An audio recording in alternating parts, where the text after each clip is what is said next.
Good afternoon, everybody. It's another hot day here in Ohio. It is a Monday as of this video.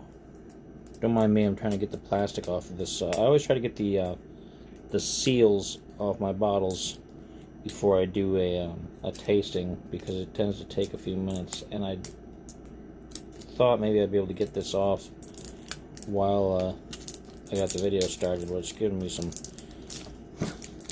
trouble here. Which is usually why I try to do it ahead of time so that I don't have to worry about it at the time of the tasting. So, what do we got today? As you guys know, my last video, if you haven't watched it yet, go ahead and go watch it after this one's over. It was for the Basil Hayden's Toast bourbon, which was from toasted oak barrels rather than heavily charred oak barrels. And I'd seen it a lot on online on a lot of groups that I'm a part of where people really enjoyed it, and it was supposed to be something kind of unique and kind of difficult to find around here. So when I saw one on the shelf, I grabbed it, and I'm almost entirely through the bottle now. Over the course of the last couple of days, since I opened it 2 days ago. Between the day before yesterday and yesterday, I've gone through just about the whole bottle. I've only got like a smidge left because it's super easy to drink, and it really doesn't get you too buzzy. It doesn't really hit you very hard. I still like it, but again, there's nothing really remarkable about it. Even today, 2 days after the initial tasting. So, would I get it again for the price point? Maybe. I'd want to probably see if I could get it on a sale or something, but you don't often find sales like that here in my part of Ohio. So, but it's not bad. It's good. It's good stuff. It doesn't have any standout flavors, anything that pretty much sets it apart particularly, other than it's a tasty, easy to drink bourbon. That's all. So it's decent, but that's about it. The hype was a bit much for it, I think, or maybe I'm looking at it the wrong way. Maybe the hype is because it's easy to drink and it doesn't overwhelm and it doesn't have a huge overabundance of extra flavors, because sometimes some of that stuff can be too much for the palate. I don't know. But that was the last video. Today's tasting is the other part of what I picked up on during that same grocery run, and this is the Jefferson's Reserve, very old Kentucky straight bourbon whiskey, very small batch. This clocks in at 90.2 proof, so 45.1% alcohol per volume. It's got a little booklet here. Apparently, it's somehow related to Thomas Jefferson. I don't see where. It doesn't say exactly whether he was involved with any part of the company back in the day or what. Maybe there's a story behind that. Now, I've tried a few of the other Jefferson's expressions before.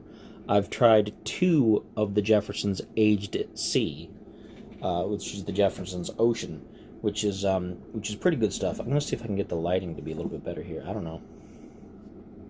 The lighting's weird in here right now. I got the window open and I don't know. Oh, goodness. Dropping stuff off. I don't know if that helped or if that hurt anything. I closed off some of the natural light just to use the lamp here, but I better pick this up before somebody gets mad. It's a giant Himalayan salt thing. I don't know. Hope she doesn't get mad. It's not broken. I don't know if that helped the lighting or not. Maybe not.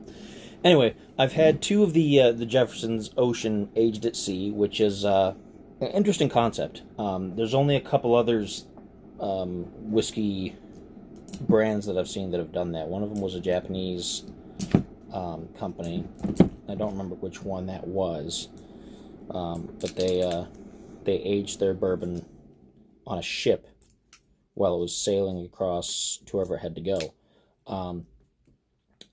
I've tried the Ocean 19 and the Ocean 23, and both of those are pretty good. I don't remember exactly what they were like. It's been a while, but I remember enjoying them. But I've never had the regular Jefferson's Reserve, so I'm kind of looking forward to trying this out. It's got a nice cork on it. Nice smell to it. Real nice smell to it. Good and strong. You can see in the bottle that's a nice deep red, deep auburn reddish color. Put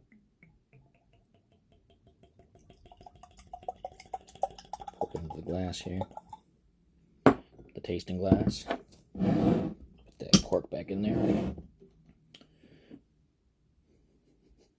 Very strong smelling. And you can see the color right there. Nice, good, deep, reddish gold. Good sign of a generally tasty bourbon.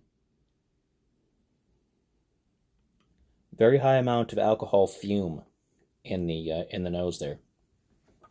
Some of these bourbons and whiskeys that I've tried before on these videos, I say that you can smell the alcohol, and then other times it has like actual fumes. Like it's one thing to smell the alcohol and smell the notes in your nose, and it's another thing to have like a haze, like a cloud of it. Just, you could almost walk in it. Like fumes, kind of. And that's what this has. This has a lot of that. An awful lot. But it also has a lot of depth of flavor in the smell there. I'm getting like some apple, some pear, which is nice to, it's nice to get into some scents like that when you first get into a bottle, because a lot of times you don't get those until you get into the palate, and you get in the tasting part. But I am smelling some fruit like that. Some nice crisp apple. More apple than pear, I guess. But yeah, smells good, looks good. I'm gonna add a couple squirts of water here to it. I don't like to dilute it too much, but I do like to have it a little bit more than what I add to my scotches and my other whiskeys. Swirl that around here. It doesn't look like it did a whole lot to it. Some of my scotches, you add the water and it gets real cloudy for a second or two, and then it clears up, and that's the sign of the chemical reaction as the water does its job, taking the edge off a little bit, cutting back on the burn. But this did not have much in the way of any cloudiness. I put the water in, and it's almost instantly just dissolved in there. So, let's quit messing around and have a little bit of a drink, huh?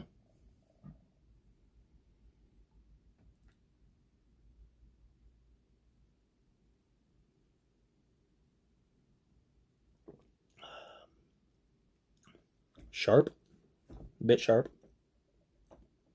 The sharpness continues. It doesn't just hit and then go away. It's filling up my mouth. It's very robust. Very, very, very bold. I'm not getting so much of the apple that I smelled. I'm getting more of a caramel. More of a deep, kind of almost bitter caramel. Not bitter per se, but just not super sweet. This is a bit thicker, a little bit more viscous than the Basil Hayden. Excuse me, than the Basil Hayden's is. It's got me right in the throat there. This also is dry. I can feel my saliva count going down, which is why I had to cough there for a minute, because that sharpness went all the way through, and it dried up all that saliva, which you can usually get. There's a couple different kinds of whiskeys you can find out there. There's the kind like this that really kind of dry your mouth out a little bit, and then there's the an opposite kind that actually helps you produce more saliva, which is more. That's the kind that you have usually paired with meals, whereas the dried out kind is more you have separate. But I could see this as being part of like a cheese board kind of thing, where you have like a, I know it's called like char something or other. I don't want to mess up that word. I have no idea. But it's where you get the meats. And looks like I got a call coming in. I'm going to ignore it. We've got meats, cheeses, and then a lot of times people will have like chocolates or something on it. And this would be one of those kind of things. This is good for chocolates and cheeses, like a tasting board.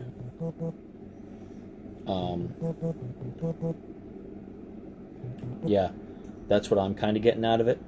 It's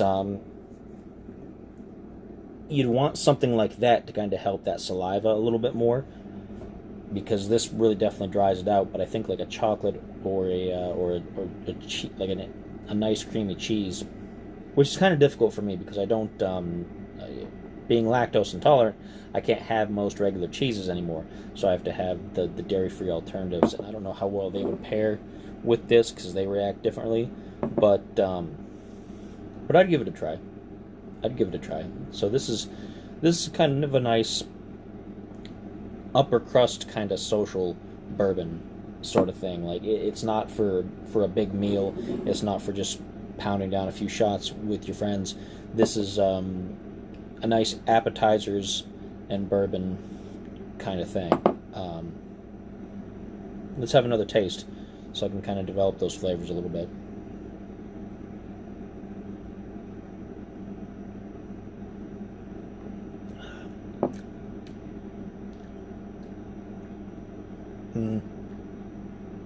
I'm getting a little bit more, now that I've had a second one, I'm getting some of that apple creep back in, but it's not very strong.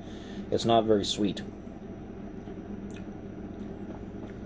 And when I say the caramel, it's not mixing with that apple in a way that makes it be like, oh, it's caramel apple.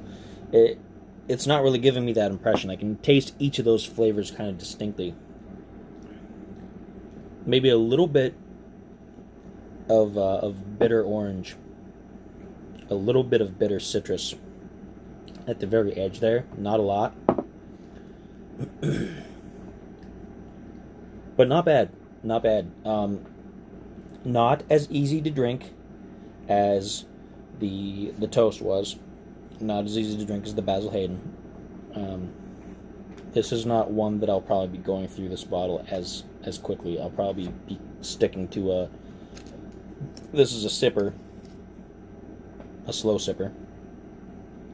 But it does have more in-depth flavors and more identifiable flavors than the Basil Hayden did. It stands out to me more because there's more going on in it. It's the Basil Hayden's was blended down to a point where everything blended together so well that nothing stood out. It was just a decent solid bourbon.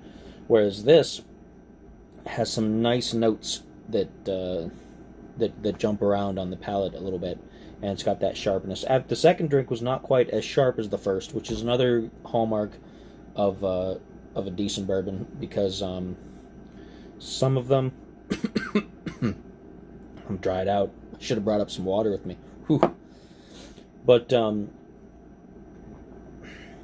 lost my train of thought there. Sharpness.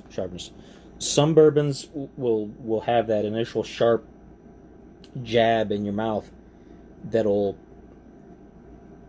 continue with every drink. Like Jack Daniel's is like that. It's very sharp all the time, unless you get the Gentleman Jack or some of the other variations. Jim Beam on its own is like that. Other ones, the ones that I think are a better choice, they'll hit you with that sharpness a little bit, give your mouth a little bit of numbness, and then the successive drinks, the sharpness will give way to more flavor because it's numbed those initial parts of your tongue and your palate that hit real hard on the alcohol, and it kind of lets you experience more of the actual flavor from the bourbon or from the whiskey. And this is more along those lines. That second drink was a lot less sharp. I certainly do still have a numb feeling around my tongue, but... And now I'm also getting more of a fresh feeling, too, now that I've sat here a few minutes, which is another good phenomenon as far as what I like in a bourbon. You get a nice clean sensation after a couple drinks. Almost like a mint, but not. It doesn't taste like mint, but it's like that after mint feeling, like if you've brushed your teeth or if you've used mouthwash, and then like 10 minutes later your mouth still kind of feels like kind of fresh, kind of clean, that clean feeling. That's what I get from this. And that could be the alcohol, like burning off bacteria and whatever because of the high proof. Who knows? I don't know if that's something that's part of the flavor that's intended or if that's part of the alcohol part, but I like that kind of thing from a good whiskey. I like having a whiskey that after you've had a couple drinks, you have a nice clean sensation in your palate, because I don't like leftover flavor just kind of sitting around giving you bad breath, just being kind of gross. I like that fresh feeling. It almost feels like I can drink whiskey and keep my teeth clean. Just kidding. Brush your teeth. Brush your teeth. Don't use whiskey as a substitute. Or brush your teeth with whiskey. I don't know. With whiskey? No? I don't know. Probably shouldn't. There's a dentist out there watching the video going, oh, goodness, this guy. Let's have one more of these before we start drawing down.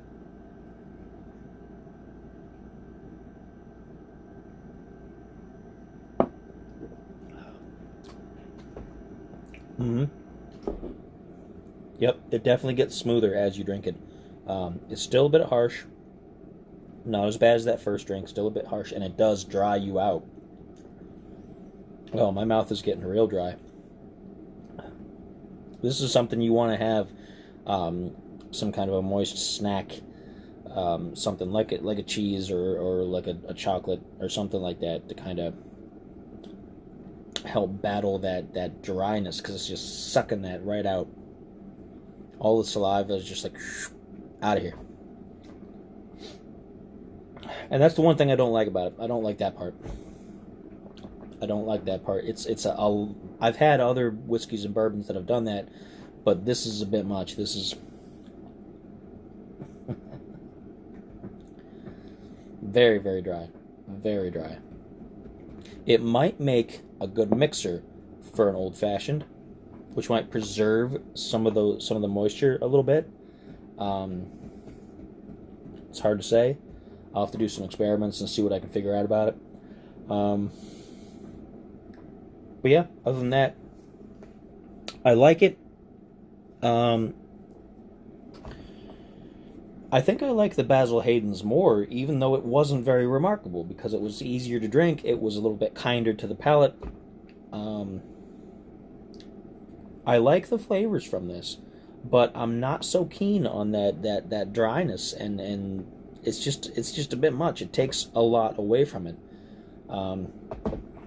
And I don't want to have to be drinking glass of this, then cup of water, glass of this, cup of water, glass of this, cup of water, back and forth, because that kind of defeats the purpose. But it's decent. It's decent. I have a lot of ums today. A lot of ums. I'll work on it. So, what we got upcoming? I don't have a whole lot upcoming just yet. This is pay week.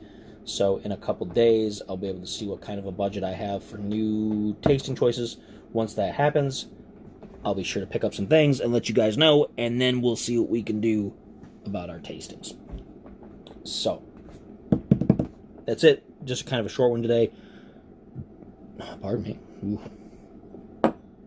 Not so bad coming up. Ooh. So that's the Jefferson's Reserve. Standard bottle. Not bad. Not in my top 10s, but not bad. You know, I'll probably get it again sometime, but it wouldn't be something that I'd rush out and buy over something else. I'd probably get it on a whim every so often, but there you go. So that's what I got. I'll keep you guys posted on the next tastings. Hopefully by this next coming up weekend, I'll have some new stuff, and we will see what we can see. Till then, cheers.